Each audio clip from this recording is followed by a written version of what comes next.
저는 오늘 이 예배를 통하여 사랑의 교회가 팬데믹 이후에 회복을 넘어 부흥으로 갈 뿐만 아니라 한 분 한 분 여러분 개인도 부흥을 경험하기를 바랍니다. 교회의 부흥과 개인 부흥이 같이 가는 것이니까 그렇게 되기를 소망합니다.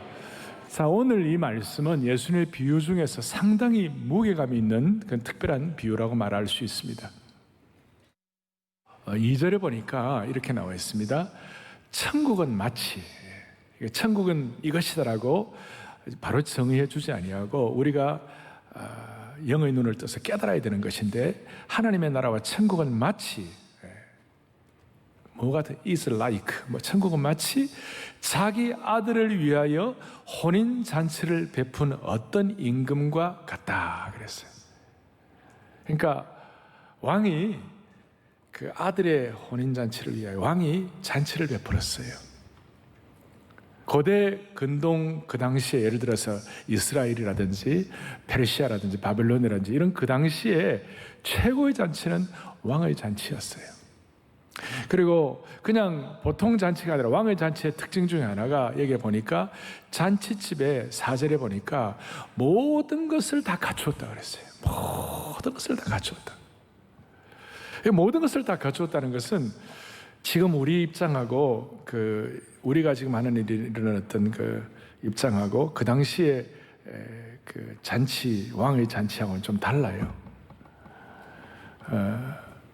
어느 정도가 되었냐면 그 잔치에 오는데 음식 이런 건 당연한 것이고 예복을 입히는데, 잔치에 오는 모든 사람들은 예복을 입는 거예요. 미국 같은 경우도 지금 들러리를 많이 서잖아요. 하는데 들러리 설 때에 들러리들 옷을 주로 혼주 측에서 많이 준비할 때가 많이 있어요. 한국은 그거 잘 안 하지만. 그래서 예복을 준비하는데 예수님 당시 시대에 그 로마의 유명한 시인이었던 호라티우스라고 있습니다.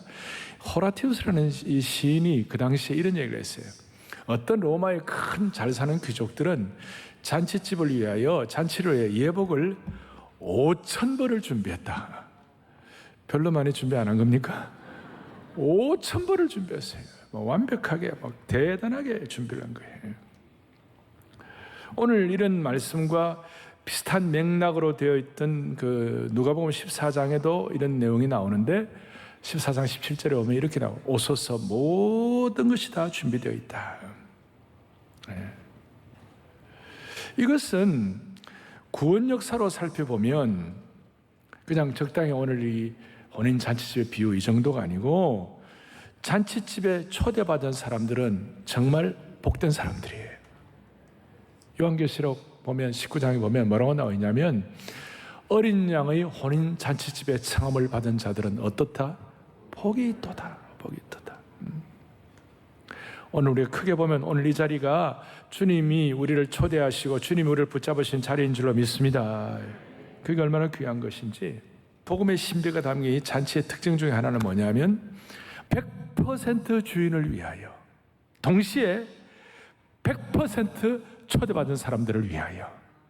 이게 하나님 나라 혼인 잔치의 독특한 신비한 것이에요. 아주 비밀이에요. 마치 예수 그리스도께서 100% 신성을 가지시고 또 100% 인성을 가지신 것처럼 세상의 어느 잔치도 100% 초대받은 사람을 위한 잔치는 없어요. 그러나 하나님 나라의 잔치는 100% 왕 되신 하나님을 위하여 뿐만 아니라 그리고 100% 초대받은 사람들을 위하여 열린 것이에요. 그러니까 오늘 이 문제가 여러분들에게 잘 해결되면 오늘 초대받은 사람의 운명이 바뀌게 되는 것이에요. 너무나 감사한 일이죠.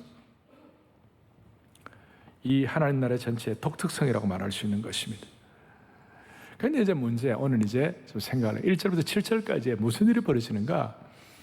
3절에 보니까 초대를 이렇게 완벽하게 준비를 해놓고 하는데 오기를 어떻게 했다고요? 싫어했어요. 초대를 영광으로 생각하지 않았어요. 왕의 초대장을 들고 갔던 하인들이 빈손으로 돌아왔어요. 지금이야 결혼식 초대를 하면 어떻게 됩니까?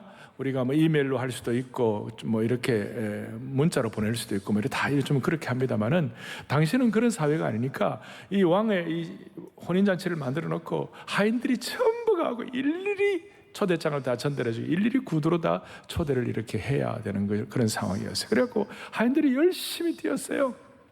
근데 다 거절을 하는 거예요. 그리고 처음에 초대받은 사람들이 다 거절을 하니까 왕이 다시 하인들을 보냈어요. 다시 하인들을 보냈어요. 그리고 5절 6절에 보니까 사람들이 핑계를 댔어요. 어떤 핑계를 대느냐? 그들이 돌아보지도 않고 초대에 대해서 감사하지도 않고 한 사람은 자기 밭으로 한 사람은 자기 사업하러 가고 초대에 응하지 않았어요. 그리고 이제 이걸 영적으로 보면 하나님 나라의 혼인잔치를 말할 수 있고 또 1차로 이렇게 보냄받은 사람은 구약의 선지자를 얘기할 수 있고 2차로 보냄받은 사람들은 신약의 복음 전하는 자라고 말할 수도 있는 뭐 그런 무리한 해석이 아니에요. 그래서 자기 나름대로 여러 가지 이유를 가지고 거절했는데 심지어 6절에 초대를 이렇게 공지를 하러 간 하인들을 6절에 보니까 뭐라고 했냐면 그 남은 자들은 종들을 잡아 뭐 했습니까? 모욕하고 그 다음에는 뭐예요? 심지어 죽이까지 아주 무리하기 짝이 없는 악당 같은 그런 역할을 했어요. 이 소식을 듣고 왕이 7절에 너무나 분노하고 진노를 해가지고 군대를 보내어서 그 살인한 자들을 진멸하고 그 동네를 불살라버린 거예요. 저는 제가 어릴 때 이 비유를 보면서 좀 이해가 좀 잘 안 됐어요. 뭐 초대한 거 그거 거절했다고 이렇게 사람들을 다 죽이고 그 동네를 다 불살한다. 이거 좀 너무 과격한 거 아닌가? 너무 좀 과한 거 아닌가? 이런 생각을 할 때 어릴 때 있었어요. 아니 잔치 초대를 거절했다고 다 죽여버리고 동네를 불살랐다. 좀 너무한 거 아닌가? 그런데 이것은 여러분 단순한 잔치가 아니고요. 이거는 하나님 나라 혼인잔치고 복음의 잔치예요. 그리고 좀 세게 들어가면 복음을 거부하면 영원한 진노와 형벌을 받는 것이다. 이렇게 말하는 것이에요. 이것은 단순히 잔치에 밥 먹으러 오라 이 정도가 아니고 복음의 깊은 신비가 담겨 있어가지고 그래서 이게 왕이 노하였다 그랬을 때 이것은 바로 하나님의 진노를 우리가 엿볼 수가 있는 것입니다. 그래서 이렇게 이제 진노한 왕이 초청 대상자 어느 정도 만들어 놓고 오라고 그랬을 때 안 오니까 이제 플랜 A가 플랜 B가 발동이 된 것이에요. 그래갖고 8절에 뭐가 나오냐? 8절부터는 이런 내용이 나와요.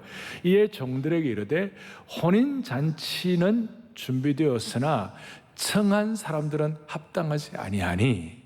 그러니까 성경 전체 구원 역사를 살펴보면 하나님께서 이스라엘을 우선 선택해가지고 이스라엘을 하나님의 백성으로 만들어 다 하려고 했는데 이스라엘 백성들이 예수 그리스도를 메시아를 거절하고 예수님을 십자가에 못 박고 이렇게 하니까 그 왕의 아들을 이렇게 하게 되니까 무슨 일이 벌어졌는가? 복음 전도자들을 통하여 이방인들에게 이 복음의 소식, 이 잔치의 초대가 간 것입니다. 이해가 됩니까? 플랜 A가 플랜 B로 바뀌게 된 것이에요. 그래서 이 초청을 거절하게 되니까 이것이 오히려 평소에 초대받을 수 없는 사람들에게는 놀라운 기회가 된 것이에요. 이스라엘 백성들이 거부하니까 이방 사람들에게 이 초대장의 기회가 넘어간 것이에요. 이것은 마치 구약에 하나님께서 가나안 땅을 주겠다고 그랬는데도 불구하고 계속 거절하고 계속 그렇게 튕기고 그러니까 민수기 14장 30절에 뭐라고 나와 있냐면요. 다시 보겠습니다. 여분네의 아들 갈렙과 눈의 아들 여호수아 외에는 내가 맹세하여 너희에게 살게 하리라 한 땅에 결단코 들어가지 못하리라. 이스라엘 백성들이 광야길을 이렇게 통과해가지고 가나안에 다 들어가야 되는데 사람들이 그 초대를 거부하니까 여호수아와 갈렙 외에는 못 들어가게 된 것입니다. 하나의 구약의 예표라고 말할 수 있는 것입니다. 여기에 엄중한 복음의 무게가 담겨 있는 것이죠. 우리가 그렇게까지 심하다 이게 아니죠. 그래서 플랜 B를 위하여 왕이 다시 하인들을 보냈어요. 그리고 9절에 보니까 이렇게 나와 있어요. 네 거리 길에 가서 사람들을 만나는 대로 혼인잔치에 데리고 오라. 만나는 대로. 그 다음에 10절에 보니까 누구든지 데려오라는 거예요. 10절 다 같이 보겠습니다. 종들이 길에 나가 악한 자나 선한 자나 만나는 대로 모두 데려오니 혼인잔치에 손님이 뭐예요? 가득한 자라. 한마디로 플랜 A의 입장에서 볼 때는 이거 다 무자격자들인데 누구나 아무나 이거 말이 되나? 막 이렇게 얘기할 정도로 사람들을 다 모았어요. 모아가지고 드디어 잔치집이 가득 차게 된 것입니다. 오늘날 차별 없이 허락하시는 주님의 복음의 은혜를 감사합니다. 이제 이런 내용들이 포함이 담겨 있는 거예요. 그런데 이제 멋진 잔치가 시작됐는데 오늘 중요한 주제가 하나 있습니다. 그것이 뭐냐면 이제 왕이 드디어 잔치를 주재하게 들어왔는데 그 중에 한 사람이 왕이 나누어진 아까 말한 대로 왕은 완벽하게 예복을 다 준비했다 그랬죠. 근데 예복을 입지 않고 한 사람이 자신만의 자기 옷을 입고 있는 거예요. 그래서 12절에 뭐라고 얘기하냐? 친구야, 어찌하여 너는 예복을 입지 않고 여기에 왔느냐? 그러니까 유구무원에 아무 말도 안 하는 거예요. 유구무원 대답도 안 하는 거예요. 그리고 갑자기 13절에 급전직하해가지고 무슨 일이 벌어지는가? 임금이 사원들에게 말하되 그 손발을 묶어 바깥 어두운 데로 내었던지라 거기서 슬피 울며 이를 갈게 되리라. 저도 이거 어릴 때 또 한 번 이거 보면서 이건 너무 좀 과한 거 아닌가? 예복 하나 안 입었다고, 자기 옷을 입었다고 어떻게 손발을 묶어 바깥에 내어던지라고 하는가? 자, 이렇게 생각할 수 있지만 이제 모두가 다 말씀의 깊은 바다에 들어가겠습니다. 그리고 평소에 여러분들의 신앙관이 좀 잘못되어 있다면 오늘 이 말씀이 여러분들의 신앙관을 눈을 교정하는 축복이 있기를 바라는 것이에요. 그래 새반짝 일어나는 것입니다. 저는 지금 뭘 말씀하는가? 초청을 거절한 사람들에 대한 얘기를 했습니다. 이제 두 번째로 중요한 것은 예복을 입되 잔치에 우리가 올바른 준비된 예복을 입어야 되는 것이에요. 자기 옷을 입으면 되는 것이 아니고 우리가 잔치에 초대장을 받았는데 이 거부한 사람들 이제 우리가 받고 초대에 응했으나 왕이 준비한 예복을 입지 않은 사람들 저희들이 보았어요. 오늘 키는 뭐냐? 예복을 입되 자기 옷이 아니라 올바른 준비된 예복을 입어야 한다는 겁니다. 중요한 것은 내 마음대로 옷을 입으면 안 되는 거예요. 아무리 멋진 옷이라도 자기 마음대로 입으면 안 되는 겁니다. 논산훈련소에 우리가 훈련하러 들어갔는데 훈련하러 딱 들어가면 우리가 군복을 입어야 되는 것이에요. 훈련복을 입어야 되는 것이에요. 세상에 입던 세계 최고의 명품 옷을 입어도 그거는 훈련할 때는 필요가 없는 것이에요.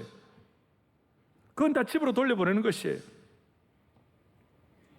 예복을 안 입은 사람은 왜 자기 옷을 입고 참석했을까? 우리가 이렇게 상상할 수 있습니다. 왕이 예복을 준비해 줬지만 이 사람은 그냥 저는 내 옷을 입겠습니다. 내 옷이 더 좋습니다. 저는 내 옷이 좋아서 저는 갈아입지 않겠습니다. 그리고 왜 안 입었냐 그랬을 때 유구문인데 그러나 그 마음에 이런 마음이 포함되어 있어요. 저는 제 옷에 자신이 있습니다. 제 능력에 자신이 있습니다. 제 의에도 자신이 있습니다. 제 능력과 제 의로 하나님 앞에 설 준비가 되어 있고 제 삶은 정당합니다. 한번 보세요. 내 능력 보고 내 선행 보고 내 인격과 삶을 보세요 하고 튕기는 거예요. 그런데 이 사람이 아무리 자기 멋진 옷이 있다 하더라도 이 사람의 가장 큰 문제는 하나님이 예비하신 의의 예복을 입지 않은 것이 문제라는 것이에요. 우리는 지금 플랜 A가 끝나고 플랜 B에 들어온 것 그것만 충분하지 않아요. 하나님이 준비하신 예복을 입어야 되는 것이에요. 예수 그리스도의 보혈로 씻어진 새로운 의의 옷을 입어야만 하는 것이에요. 우리가 저 우주에 갈 때 우주복을 안 입으면 우주에 가서 다 죽어요. 아무리 지상의 최고의 명품 옷이라 하더라도 우주에 가면 우주복을 입어야 되는 것이에요. 왕이 준비한 예복은 예수님께서 십자가에서 우리를 위해 흘리신 보혈의 능력을 믿고 찬양하고 고백하는 자가 입는 옷인 줄로 확신하는 것이에요. 예수님이 입혀주시는 의의 옷이에요. 이거는 자기 의로움으로는 이 옷을 못 입어요. 아마 본문에서 예복을 입지 않는 사람은 자기 옷을 입은 사람은 세상적으로는 대단한 사람일 수도 있지만 이 사람은 정말 영적으로 문제가 있고 웃기는 거예요. 아마 이 사람은 저는 존경받고 품이 있는 사람입니다. 저는 제가 만든 옷을 입고 이 잔치에 참여할 것입니다. 어떻게 보면 상당히 교만한 것이죠. 사랑하는 형제자매 여러분, 우리는 잘 알아야 합니다. 우리의 의는, 인간의 의는 더러운 옷과 같은 것입니다. 이사야 64장 6절을 함께 보겠습니다. 무릇 우리는 다 크게요. 우리의 의는 다 어때요? 다 더러운 옷과 같다. 우리에게는 인간적인 자기 의의 멋진 옷이 필요한 것이 아니라 주님이 예비하신 올바른 의의 옷, 어린 양의 피로 씻겨진 예복이 필요하다는 것입니다. 그렇지 않으면 13절에 사환들에게 말하되 바깥 어두운 데 내어침을 당하고 거기서 슬퍼 울며 이를 갈게 되는 겁니다. 영원한 형벌을 받고 지옥으로 떨어지는 영혼의 절망과 슬픔의 깊은 표현이 되고 있는 것입니다. 그러니까 잘못된 자기 옷을 입은 사람은 영원한 형벌을 받고 예수님이 주신 의의 옷을 입은 사람들은 영원한 잔치에 들어가게 됩니다. 사랑하는 성도 여러분, 나의 의로움과 나의 힘, 나의 정당함으로 하나님 앞에 서는 것이 아닙니다. 어린 양의 혼인잔치에는 우리는 하나님께서 직접 직조하시고 직접 짜시고 만드시고 수놓으신 예복을 입어야만 하는 겁니다. 이건 내가 준비한 것이 아니라 누가 준비한 거예요? 하나님이 준비한 거예요. 이걸 우리가 믿음으로 이 잔치 초청에 응하고 이 옷을 입고 잔치에 참여하는 것입니다. 그리고 신학적으로 보면 오늘 이 혼인 예복은 우리에게 전가되는 예수 그리스도의 의를 말하는 것입니다. 우리에게 예수님의 의가 전가됐다, 트랜스퍼됐다. 예수님의 피 흘리신 그 의의 옷이 우리에게 전가된 은혜를, 주님을 찬양하는 것이에요. 혹시 우리에게 더러워진 예복이 있으면 요한계시록 7장 14절에 뭐라고 말씀하느냐? 이렇게 말씀합니다. 어린 양의 피에 그 옷을 씻어 희게 하였느니라. 저는 오늘 이렇게 한복을 입고 있습니다. 이건 아마 서너 번 입고 나면 더러워지는 것입니다. 특별히 한국 동정은 이게 쉽게 더러워지는 것이에요. 그런데 깨끗이 씻으면 또 깨끗하게 되는 것이죠. 우리는 우리의 입은 옷이 더러운 옷들이라도 할지라도 그리스도의 피의 복음에 우리가 목욕하게 되면 이것이 깨끗하게 되는 줄로 확신하는 것이에요. 오늘 여러분과 제가 더러워진 누더기 옷과 같은 오염된 옷을 입고 있다면 이 말씀 그대로 믿고 다시 한번 더러워진 예복을 지금 주 앞에 벗어서 샘물같이 솟아나는 보혈로 깨끗하게 씻김받기를 바라는 것이에요. 이 예복을 입고 새로워진 것이 얼마나 감사한지. 제가 최근에 한국교회 중견 남자 탤런트가 계시는데 그분은 아마 신앙생활 하기가 잘 못하시는 건데 그분의 어머님이 타종교를 믿다가 아주 예수님을 잘 믿게 됐어요. 그래가지고 이분이 예수 처음 믿을 때부터 새벽기도 나가시고 열심히 이렇게 하셨는데 아들이 어머님 이제 무난하니까 자네 말이야, 나 요즘 예수 믿고 난 참 큰 은혜를 받았다. 그래 뭘 받았냐니까 나 이제 교회에서 집사 되었다. 집사 되었다. 뭐 집사가 뭔지 잘 모르니까 어머니 교회 집사가 뭐예요? 그래 물으니까 그 어머니가 진지하게 교회 집사는 말이야 천국에 집사 놓는 것이란다. 다시요. 천국에 집사 놓는 것이란다. 얼마나 순전합니까? 사랑의 교회 모든 집사람들 천국에 집사 놓는 은혜가 있기를 바라요. 아직까지 사랑의 교회 집사님 안 되신 분들은 집사님 되시기를 바라요. 제가 이런 말씀을 드리지만 여러분들 모두가 다 의의 옷을 입고 정말 하나님 나라 맨션을 준비하는 거룩한 주의 백성 되기를 소망하는 것이에요. 그런데 왜 사람들이 이 초대를 거부하고 잔치에 와서도 왜 예복을 입지 않습니까? 결국은 예복 안 입고 거절한 이유는 왕권을 인정하기 싫어서, 왕대심을 인정하기 싫어가지고,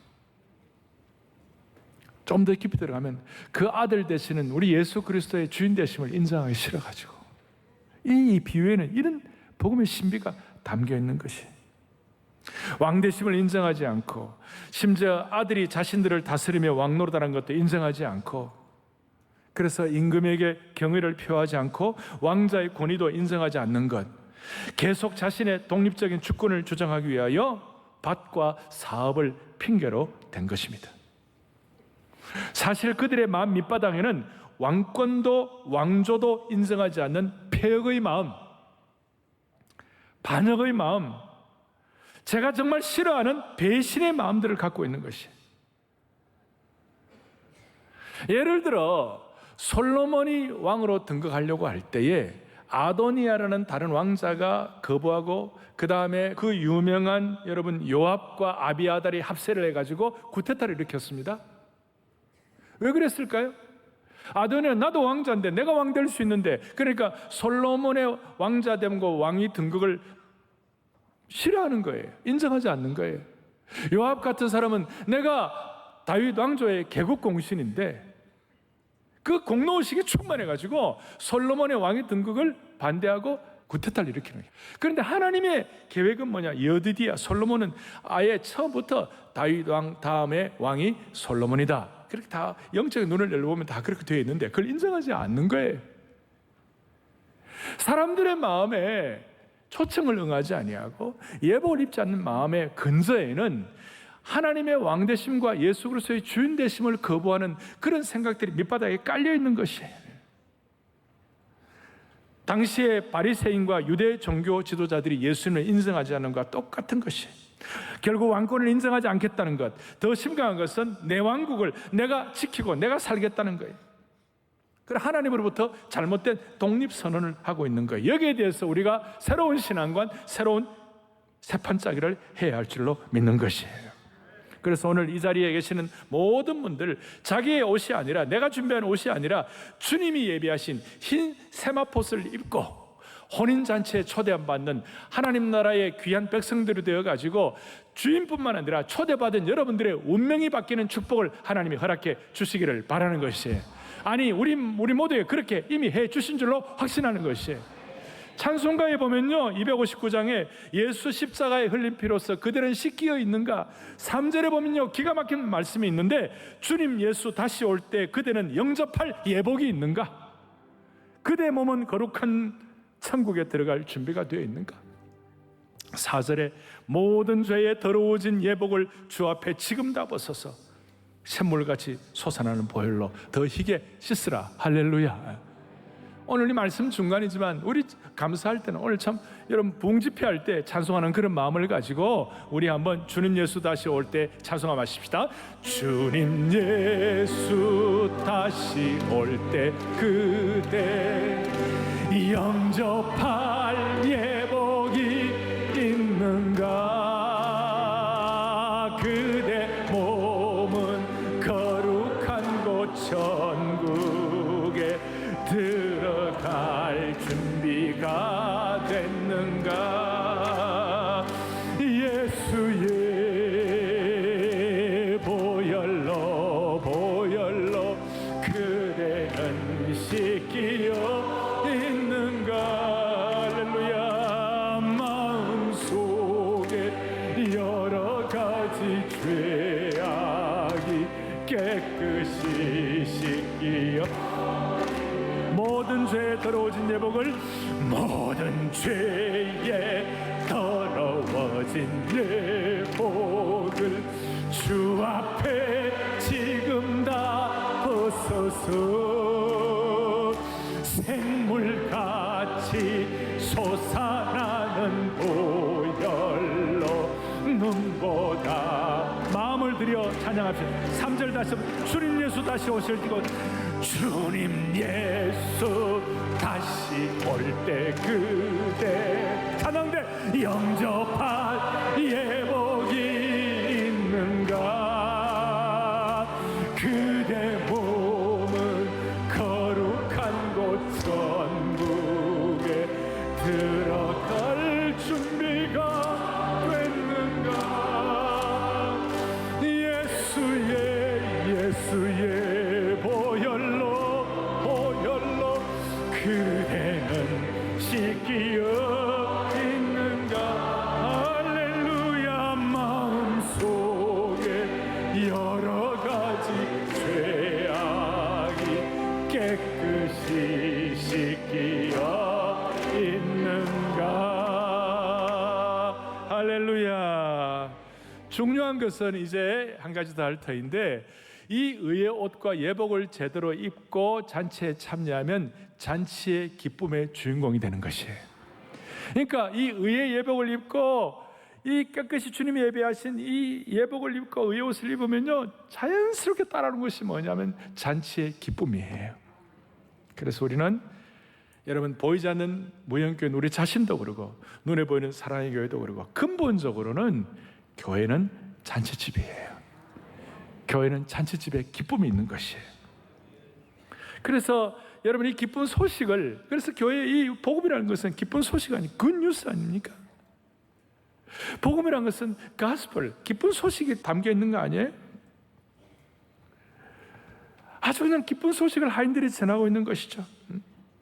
이런 의미에서 복음의 현장인 교회와 무형교회는 우리 자신은 기본적으로 잔치와 희락성이 필요한 것이에요. 그리고 오늘 교회 오신 여러분들은 기본적으로 이 잔치에 기쁨이 있어야 되고, 교회는요 혼인잔치에 설레임이 가득해야 되는 것이에요. 인생은 여러분 종이 한 장 차이에요. 어제 저녁만 하더라도 죽고 싶고 우울하고 기가 막힌 어려움도 있을 수 있지만, 오늘 이 복음의 신비와 능력을 깨달으면요, 이 자리에서 예수님이 예비하신 기쁨과 잔치의 희락성을 다시 한번 장착하고 우리는 나갈 수가 있는 것이에요. 예수님께서 천국에 대한 올바른 개념을 말씀하셨을 때에, 천국이 마치 무엇과 같다 그랬을 때 자주 주님이 말씀하신 것이 뭐냐? 천국은 마치 혼인 잔치집과 같다. 피스트 트롬이라고 그래가지고 예수님이 정말 귀하게 쓰신 용어에 잔치 용어를 많이 쓰셨어요. 그리고 예수님이 첫 기적을 베푸실 때도 가나 혼인 잔치집을 사용하시고, 왜냐하면 그 당시에 사람들의 마음이 지옥이에요. 우울하기 짝이 없고 어둡기 짝이 없는 거예요. 왜냐하면 바리새인들의 율법주의와 그 다음에 기적과 부활도 안 믿는 사두개인들의 잘못된 자유주의와 당시의 에세네파의 극단적인 금욕주의, 이런 것들이 팽배해가지고 그냥 잔치는 그냥 우울증이 그냥 만연하고 있는 것이. 거기에 올바른 잔치집에 초대를 받고 올바른 의의 예복, 예수 그리스도의 보혈로 씻어진 예복을 제대로 입기만 하면 자동적으로 혼인 잔치집에 기쁨이 다가오는 것이다. 천국은 마치 혼인 잔치집과 같다. 그리고 혼인 잔치집의 천국은 너희 마음속에 있는 것이니라. 바울이 이걸 깨닫고 하나님의 나라는 성령 안에서 의와 평강과 기쁨이니라, 바울이 고백한 것입니다. 그래서 주님은 완벽한 음식, 완벽한 예복, 완벽한 잔치를 준비하고 계시는 것입니다. 우리는 매주일마다 교회는 하나님의 완벽한 잔치가 준비되어 있는 것이고, 교회는 목마른 자들이 와가지고 잔치집에 생수를 마시고, 배고픈 자들이 잔치집에 와 생명의 떡을 먹을 수 있는 것이요, 피곤한 자들이 잔치집에 와가지고 쉼을 얻는 거예요. 교회는 잔치하는 곳이고, 잔치를 위해 쉼과 생명의 떡과 생수가 준비되어 있는 것인 거예요. 옛날 교회는 잔치하는 거예요. 매주일마다 교회, 옛날에는요 교회 잔치국수 저도 어마어마하게 많이 먹었어요. 교회는 잔치하는 것이에요. 기뻐하는 것이에요. 문제는 팬데믹 이후에 많은 교회들이 잔치집의 기쁨이 상실이 되어버렸어요. 심지어 대면 예배를 많이 못 드려야 되니까 이 안아주심의 본당에서 오늘 이 시간 체험할 수 있는 생수와 생명의 떡과 쉼이 사라져 버린 거예요. 아무런 온라인 예배가 감사하고 잘 하지만 실제적으로 이 자리에 참여해가지고 여러분들이 받을 수 있는 기쁨과 설렘과 잔치의 희락성은 질과 수준과 깊이가 차이가 있는 것이에요. 먹방 보는 거하고 직접 드시는 거하고의 차이예요. 그렇게 이해하시면 돼요. 여행 텔레비 보는 거하고 직접 여행에 참여하는 것과의 차이예요. 오늘 온라인 생중계로 들어오시는 한국교회 많은 분들이 다시 한번 먹방이 아니라 실제 생수와 떡과 쉼과 잔치 음식을 체험하는 은혜가 있기를 바라는 것이에요. 이것은 한두 명이 아니라 모든 사람들이, 무자격자가 없어요. 그리스도의 피를 믿는 사람 다 참여할 수 있는 것이에요. 그래서 노아복음 13장에 이런 내용을 말씀하고 있어요. 사람들이 동서남북으로부터 와서 하나님 나라의 잔치에 뭐예요? 참여하리네. 사랑하는 형제자매 여러분, 예수님 잘 믿으면 처량한 거 아닙니다. 우리가 십자가 지고 고난도 겪지만 제가 분명히 외칠 수 있는 것은 기독교는 기쁨의 종교입니다. 그리고 잔치가 있는 것입니다. 잔치 용어가 확실한 것입니다. 우리가 경건하고 거룩하게 살아야만 하지만 그것은 차갑고 무거운 경건이 아니라 순전한 어린아이 같이 기뻐하고 즐거워하며 찬양하는 잔치성을 지닌 경건인 것입니다. 차갑고 무거운 경건이 아니라 잔치하는 기쁨의 경건이 되어야만 하는 것입니다. 오늘 우리 교회 오래 교회를 섬긴 우리 중직자들 여러 성도들 한번 생각해요. 교회가 이런 잔치성도 없고 이런 잔치에 대한 확신도 없고 잔치집에 하인처럼 기뻐하지도 않고 교회가 초상집 같다면 어떻게 믿지 않는 사람 오라고 얘기할 수 있겠어요? 안 되는 거예요. 여러분과 저는 초상집의 하인이 아니고 잔치집의 하인인 것이에요. 여러분과 저는 초상집의 성도가 아니고 잔치집의 성도가 되는 것이에요.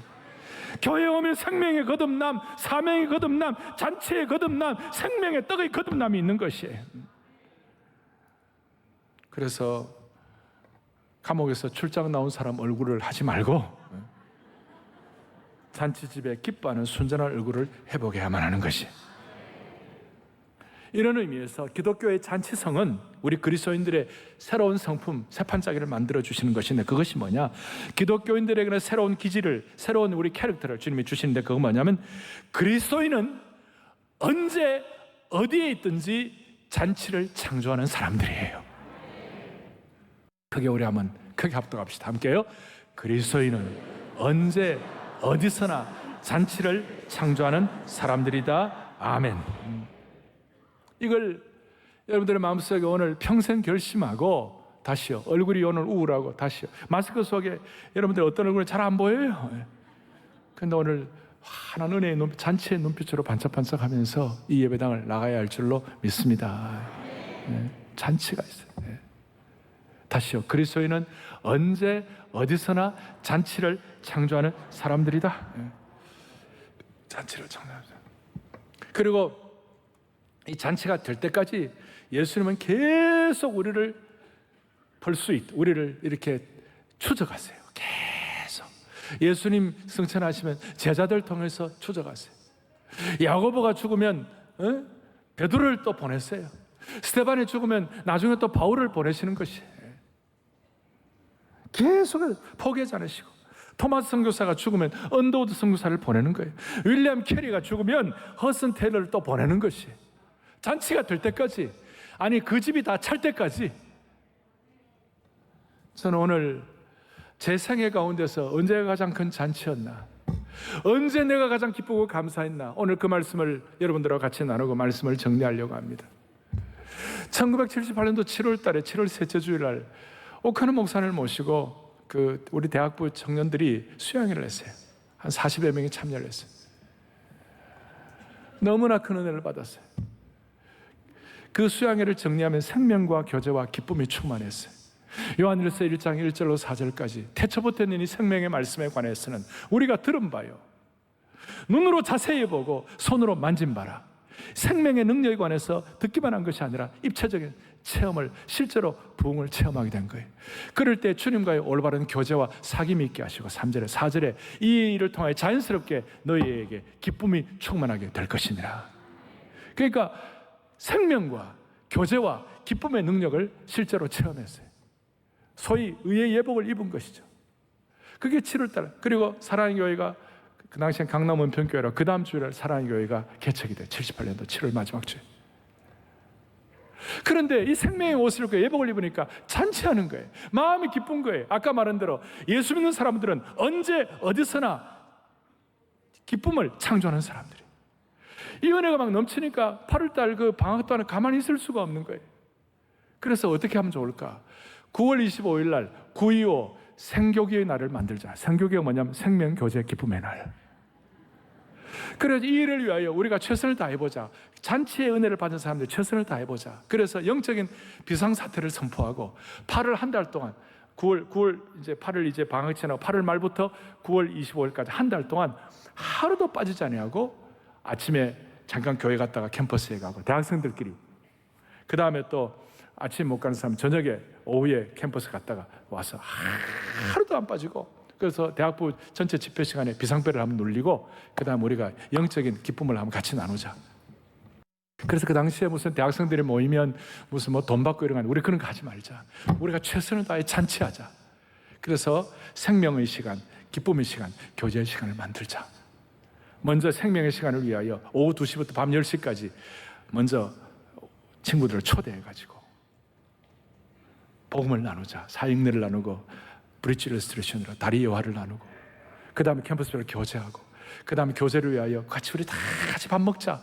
저녁을 다 준비하자. 저녁 다 준비하고 저녁 마치고 난 다음에 7시부터 9시까지 집회를 했어요. 생명교제 기쁨의 시간. 생명에 대한 찬양 부르고 기쁨에 대한 찬양 부르고 교제에 대한 찬양 부르고 그리고 오카노 목사님께서 마지막 설교하면서 콜링을 했어요. 여러분 근데 그게 돈 안 듭니까? 돈이 없어요. 그런데 우리가 한 달 동안 기쁨으로 헌금을 했어요. 대학생들 무슨 돈이 있어요? 300만 원을 헌금, 300만 원을 다 모았어요. 그 당시 여러분 서민 아파트 한 채가 1,000만 원이었어요.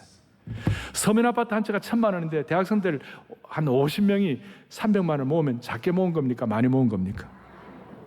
이제 대답하시네. 그래갖고 그날 50명이 대학생들 500명을 초대를 했어요. 10배를 초대했어요. 그래갖고 그 생명의 기쁨의 시간을 통하여 우리가 예수 믿는 분들 나오라고 그래서 콜링을 하니까 그 중에 50명이 예수 믿겠다고 결심을 했어요.